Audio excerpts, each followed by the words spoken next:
Good morning, everyone. How are you all doing? I'm Mysticle, and today I'll be bringing you the latest in AR and VR news. We've got some both good and bad things to talk about today. And also, if you see me glancing over there throughout this video, it's because I now have a very nice large preview, because I have now realized after owning this camera for 3 years that it has Wi-Fi. So let's not delay. Let's get right into the video. First piece of news, Meta has now rolled out a new anti-abuse tool to developers that may impact piracy on the Quest platform. This now enables hardware-level bans. Of course, piracy I do not condone, so that is the good side of this. The Platform Integrity Attestation API detects whether your app's server is interacting with an untampered VR device and ensures your app is authentic. The application programming interface could be used for hardware-based app bans or as an anti-piracy measure, among other use cases. I'm a person that likes everything being open. I'm a person that likes jumping into my system and changing stuff around. If any of you have been rooting devices throughout the years, you would know that Google has been trying to stop us from doing this with Safety Net, and now with their new Attestation API. Banking apps will not work if you do not hide away from that. Google Pay will not work. Snapchat will not work. The McDonald's app will not work. The API is pitched as also being useful for securing device authentication and protecting financial and enterprise app data. Basti, one of the tinkerers behind the Quest ecosystem, has given their own opinion on this. It all seems to be entirely optional, so developers can choose whether they want to implement this or not. This is more to protect your games against piracy and against cheaters. It doesn't seem to be for something like Beat Saber to stop modding. That is, of course, in the example given, Beat Saber could implement this in order to allow only unmodded devices to access leaderboards and things like that. It seems to be more to stop people against using mods in something like VR chat or stopping cheaters in Gorilla Tag. Now, if you ever want to tinker with your device, customize it in any way that Meta doesn't see fit, you can get hardware level banned, which it is a major plus for developers to prevent against piracy. However, for us who have been waiting for unlocking the device for a while, this is just going to make things a lot worse. Talking about worse, the Quest Pro, which you can't see because it's off the screen, I just realized. It's kind of been cancelled? That was fast, wasn't it? And let me explain, as the Meta CTO has rebunked report claiming the cancellation of the Quest Pro line. According to a recent report by The Information, Meta is allegedly spinning down Quest Pro alongside a broader move to cancel the future Pro line of XR hardware altogether. Meta CTO Andrew Bosworth says, however, don't believe everything you read. I love my Quest Pro. It's been my main device for a very long time. That is now being counterattacked by this. I still love my Quest Pro. It's the main device that I can just pick up, turn on, don't even have to take off my glasses, slide on the headset,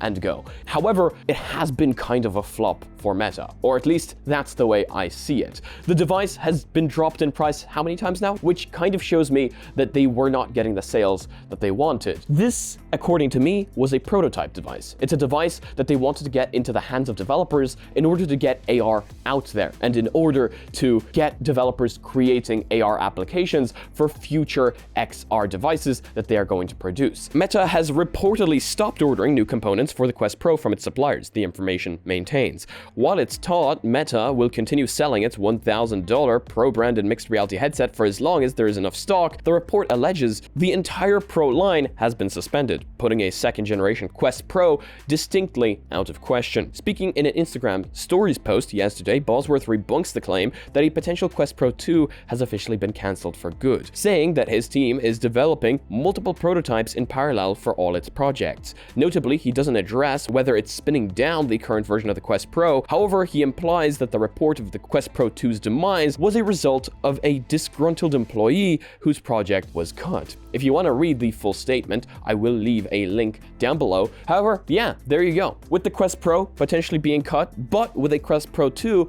potentially still being on the line. Leave your opinions about that down below. Again, I can kind of see why this is happening. Now moving on to the Apple XR headset, as Apple is now reportedly taking applications for DevKits, and this is very exciting for developers, finally being able to get their hands on the device and develop apps for the actual hardware. In case you don't know, there's been some crazy things happening with the Apple XR headset. First of all, people decided to create the UI on the Quest Pro and use eye tracking in order to recreate Apple's Apple's glance feature, and now they've got the entire Apple simulator running on the Quest Pro. But of course, it's better to get your hands on the official hardware and work with the actual product. A simulator on a Quest Pro is not going to come close to the actual device. But Apple will now start loaning Vision Pro kits to approved developers. Developers need to submit an application, agree to the terms, and have an Apple developer account in order to be considered.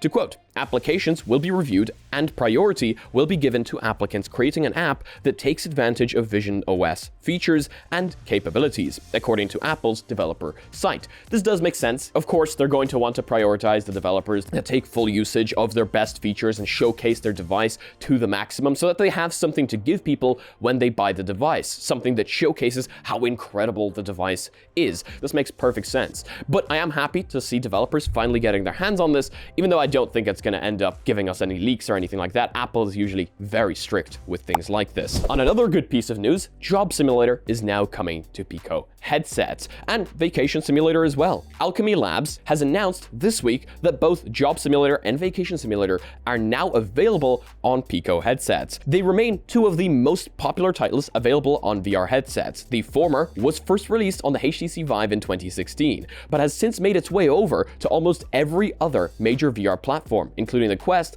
and both PSVR headsets. This is not surprising to me. Job Simulator, while being incredibly simple, is a very, very fun game, and so is Vacation Simulator. And because it's so simple, it has survived the test of time, because they don't need to worry about their graphics being outdated. That is the way the game is supposed to look. And because these graphics are so simple, they are able to run on these standalone platforms. I mean, when I have people try out headsets and when I have people try out VR for the first time, that is still one of the games they keep coming back to. And just to quote off their Twitter, or X now actually, exciting news today. We're thrilled to announce that we're bringing two of our most popular titles to Pico XR. Get ready to job and relax, as Job Simulator and Vacation Simulator are available now in China. And this just confirms the fact that Pico headsets keep getting more and more top titles that are available on the Quest. And this is fantastic because it gives people an option. If they do want to go for a Pico headset in the future, they're going to have a lot more of these major titles now also on the Pico, making that comparison a lot more fair. Because one of the major issues people had with Pico headsets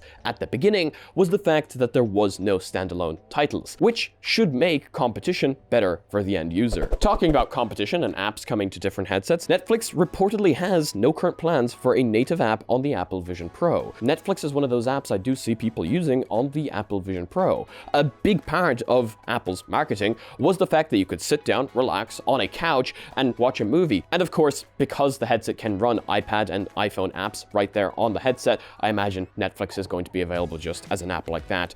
It's just not going to have any special app for the headset. Netflix did previously release a custom-built VR app for the Quest, which places the user on a sofa in a cabin environment with a large TV-like screen displaying Netflix content. However, the app offers little customization and hasn't been updated or changed in a long time. And yeah, I can kind of see why they're not going to bother to release a Netflix app for the Apple Vision Pro. As a matter of fact, I don't even use the Netflix app on my Quest. If I want to watch Netflix on my Quest, I either A, launch the browser, or B, launch the side-loaded APK. And honestly, I have a much better experience, and I can have any environment I want around me. Or, you know, I can have complete pass-through around me. I don't think a native special VR app is going to be missed when you can just use the normal app and have just as good of an experience with a massive screen in front of you. But let me know your opinions on that one down below. Either way, guys, a little bit of a shorter news video today. A lot of not very nice things have happened family-wise for me, which is why I slowed down a little bit making videos this week. But hopefully we're going to be back on track now. The new studio is almost ready. Apparently the electricity is being turned on today. I guess next time you see me, it might be in the new studio. Either way though, that's going to be it for today's video. Thank you all so much for watching. You guys are all amazing, and I hope you have a fantastic rest of your day or night. If you liked this one, please do leave a like. It helps the channel out a lot and it costs you nothing. If you disliked it, I guess the fun works too. But let me know why down below. If you want to join our community, we have a Discord and a Reddit down below where I want to see you posting your spicy memes. And thank you so much to all the lovely names going off to my right. Those guys are my patrons, and you guys are helping me out majorly, so much love. And as usual, if you want to be notified about future content coming up on the channel, make sure to smack that subscribe button with your forehead, ding my bell, and see you again in the next video. Peace. Odkąd wiadomo, że jestem w Polsce, dużo ludzi albo A, nie wierzy, że jestem Polakiem, albo B, bardzo chce usłyszeć, jak mówię po polsku. Więc macie. Peace.